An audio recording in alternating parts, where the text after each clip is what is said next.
మనం తెలుగులో ఇలా అంటూ ఉంటాం, కారణం లేకుండా ఎందుకు ఏడుస్తున్నావు, కారణం లేకుండా ఎందుకు అలా గొడవ పడతారు, కారణం లేకుండా అసలు నువ్వు అక్కడికి ఎందుకు వెళ్ళావు, ఇలా కారణం లేకుండా అంటూ ఉంటాం కదా. దాన్ని ఇంగ్లీష్లో ఎలా చెప్తామంటే for no reason, for no reason. Okay, ఈ ఫ్రేజ్ని యూజ్ చేసి మనం కొన్ని ఎగ్జాంపుల్ సెంటెన్సెస్ ఫ్రేమ్ చేద్దాం. She's crying for no reason, ఆమె కారణం లేకుండా ఏడుస్తుంది. She's crying for no reason.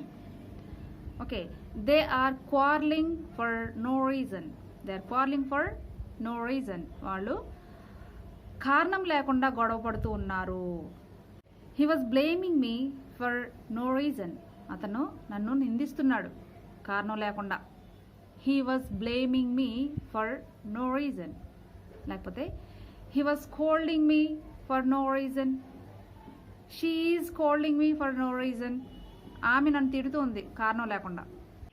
మనం నిన్న ఒక ఫ్రేజ్ చెప్పుకున్నాం కదా, అదేంటంటే I can't understand what to say. దీనికి మనం లింక్ చేద్దాం. She is scolding me for no reason, I can't understand what to say. ఇలా మనం కలిపి చెప్పచ్చు. ఆమె కారణం లేకుండా తిడుతుంది, నాకేం చెప్పాలో తెలియట్లా, అర్థం అవట్లా. Okay, they went there for no reason, వాళ్ళు అక్కడికి వెళ్ళారు కారణం లేకుండా.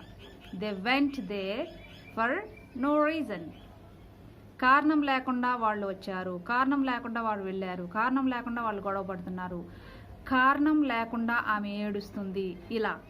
ఇలాంటివి మనం ఇంగ్లీష్లో చెప్పేటప్పుడు for no reason. The officer shouted at them for no reason, ఆ ఆఫీసర్ రీజన్ లేకుండా కారణం లేకుండా గట్టిగా అరుస్తున్నాడు వాళ్ళ మీద.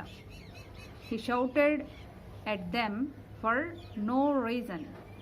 ఈ విధంగా మీరు ట్రై చేయండి. ప్రతిరోజు నేను ఇలాంటి వీడియోలు అప్లోడ్ చేయడానికి ప్రయత్నిస్తాను. And keep watching my all videos. Thank you for watching this video. If you like this video, please like it.